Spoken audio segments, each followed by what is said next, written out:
Ostéopathie Québec est fière de vous présenter Démystifier la protection du public, une série en 5 épisodes pour mieux vous outiller et continuer à vous faire rayonner comme ostéopathe consciencieux et chevronné.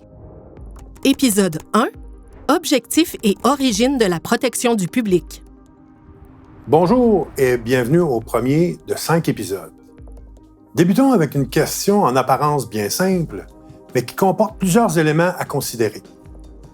Comment pourrait-on définir la protection du public?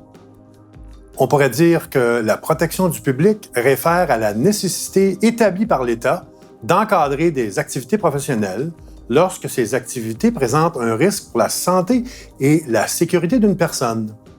Il s'agit donc d'une obligation de l'État pour prévenir les préjudices graves. Et comme vous allez le découvrir, cette obligation ne date pas d'hier.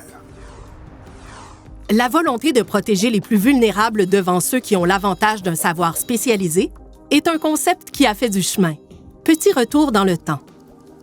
Saviez-vous que les premières ébauches de régulation des professions médicales datent d'il y a plus de 3400 ans en Mésopotamie?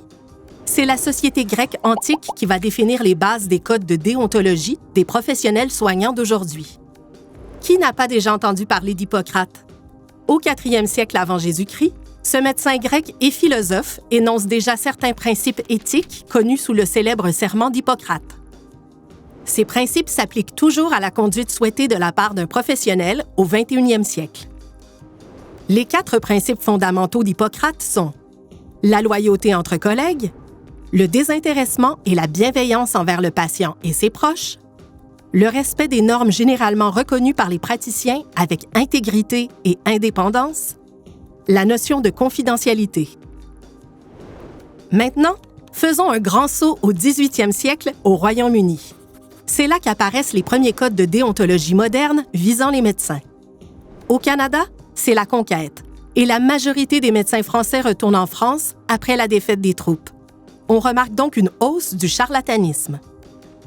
Petit à petit, des structures étatiques viendront encadrer la profession médicale en préconisant le principe d'autorégulation qui est toujours valable aujourd'hui. À cette époque, comme encore de nos jours, les associations et les ordres professionnels souhaitaient contrôler les compétences de leurs membres, poursuivre ceux qui exerçaient la profession illégalement, promouvoir un code d'éthique. Ces actions étaient perçues comme des mesures protectionnistes visant à éliminer la concurrence. Cap sur la province de Québec en 1973. Le gouvernement du Québec dévoile son Code des professions. Cette loi deviendra la loi régissant toutes les professions. Jusque-là, chacune était réglementée par des lois distinctes. Aujourd'hui, il existe 46 ordres professionnels qui encadrent 55 professions. On compte notamment 30 professions dans le domaine de la santé et des relations humaines. Même si chaque ordre professionnel a une certaine discrétion quant à la façon de formuler les obligations de ses membres pour refléter les spécificités d'une profession, la réglementation de toutes les professions balisées couvre sommairement les mêmes grandes thématiques. Les aspects relationnels, les aspects qualitatifs, le respect des valeurs communes, comme l'intégrité et l'indépendance. Notons que les codes de déontologie font partie intégrante de cette réglementation et qu'ils ont force de loi. D'autres organismes ont aussi la mission de protéger le public en contrôlant un secteur d'activité précis. L'Autorité des marchés financiers, l'Office de la protection du consommateur, le Protecteur du citoyen et la Commission des droits de la personne et des droits de la jeunesse en sont quelques exemples.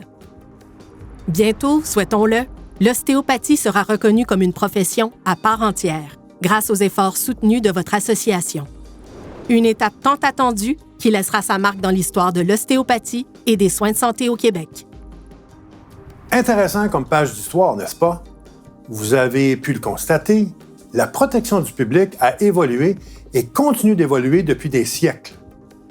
Comme je vous le mentionnais dans l'épisode d'introduction, Ostéopathie Québec est une association qui travaille à la mise en place d'un ordre professionnel afin d'encadrer la pratique de l'ostéopathie. En attendant, elle joue un rôle transitoire dans la protection du public, c'est-à-dire qu'elle s'engage à répondre à la même mission qu'un ordre professionnel en matière de protection du public. Concrètement et en résumé, l'association est là pour s'assurer de la compétence des candidats, encourager la formation continue, établir des règles de conduite en lien avec la réglementation et le code de déontologie, traiter de manière neutre les plaintes envers un membre, discipliner les membres qui manquent gravement à une disposition réglementaire et faire la promotion de l'ostéopathie auprès du public et des autorités gouvernementales. Informer le public aussi au sujet de l'ostéopathie et du rôle de l'association. En retour, l'association s'attend à ce que ses membres s'engagent à respecter les règlements généraux et le code de déontologie, collaborer avec le syndic le cas échéant, maintenir leurs compétences à jour. La mission de protection du public d'Ostéopathie Québec devrait être une source de fierté pour tous ses membres. En adhérant aux objectifs de cette mission, chaque praticien démontre son engagement à exercer son art selon des principes reconnus tant par les membres de l'association que par l'ensemble des professionnels de la santé du Québec. Ainsi, tout le monde regarde droit devant avec bienveillance pour le bien-être du public.